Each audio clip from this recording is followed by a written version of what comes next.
Hello everyone, Darcy Bono here. In this video we're going to look at making some very simple but very grim dark bases that look fantastic on any Horus Heresy or 40k miniatures.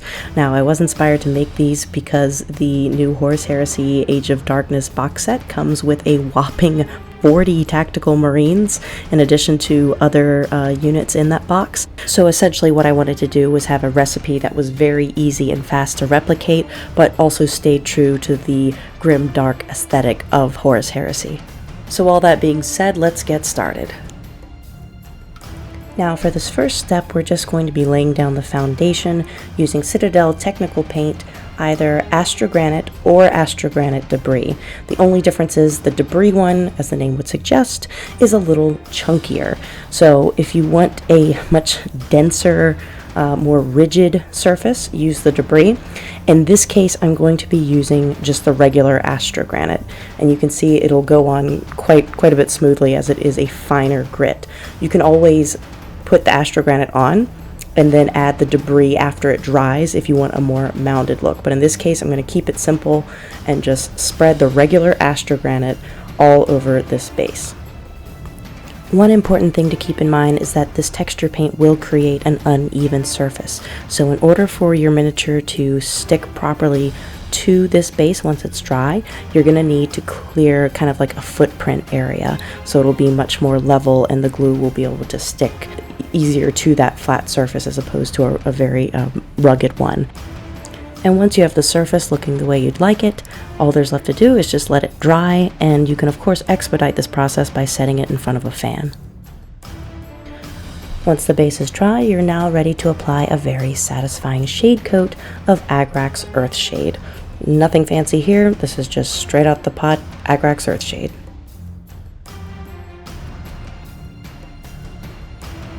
And once again, just let it sit and dry fully before moving on to the next step. For this next step, we're just going to be doing a simple dry brush using Stormvermin Fur.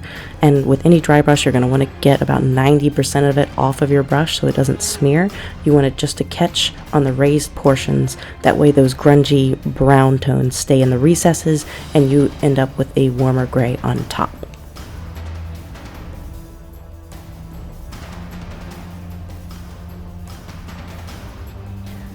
And then we're going to repeat the exact same process, this time using Tyrant Skull. Now this is a CITADEL dry paint. It comes looking chunky and dry. If you don't have this, Ushabti bone will work great, as well as Carrick stone. Both of those will give you a somewhat khaki overtone.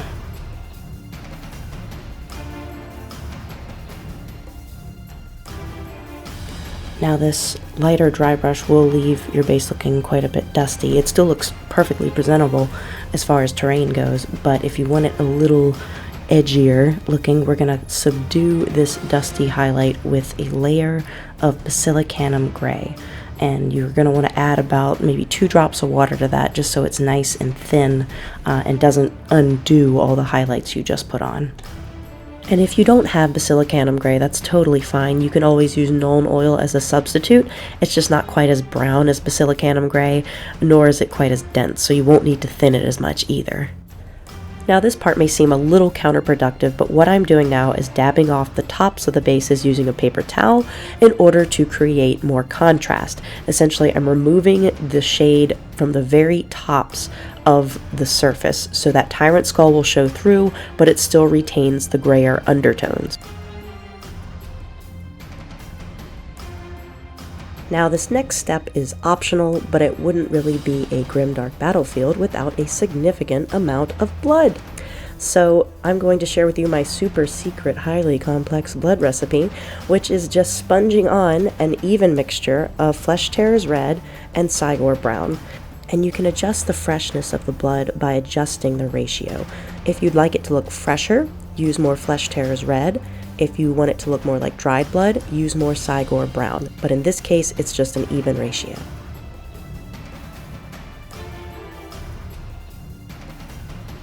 And once you've got your blood sponged on, all you're going to do is take a damp brush and lightly feather out the edges of that blood pool. This will give it more of a kind of flowing effect Like it's not just saturated in one spot, it looks more like a liquid that hit the ground and then kind of ran, which will give it a little bit more realism. And just a heads up, this is going to look much more muted once it's dried. So because you're putting a color over a dark gray base, it's going to dull that color down compared to when you initially applied it. So to bring that vibrancy back up and also to keep that kind of diffused blood flow effect, all we're going to do is just repeat the same process of sponging on the blood, but this time using just Flesh Terror's red. And this will give it a more saturated look that then diffuses into the more muted blood tones. And for the final optional step, we're going to apply another sponge coat of Reikland Fleshshade Gloss to create the illusion of a wet surface. So this will give you a very wet, this just happened blood splatter. And the reason I'm using Reikland Fleshshade is because it has a lot of red-brown undertones, similar to the ones you've used to create your blood. Anything else is going to kind of mute your blood. So by applying this, you retain the vibrancy while still getting that wet surface effect. Alright, so this is pretty much it. These are the completed bases with the appropriately bloodied miniatures on top. Now don't worry, there will be a tutorial for applying that blood effect specifically to armor and weapons in the future.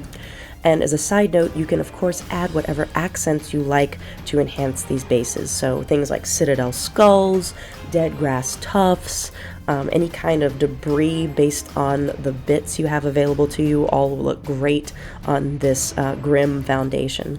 So I hope you enjoyed this tutorial, hope it was easy to follow. If you enjoyed it, please remember to subscribe, as there will be much more content in the future, especially Horus Heresy related. So thank you very much again for joining me today, and until we meet again, happy painting everyone.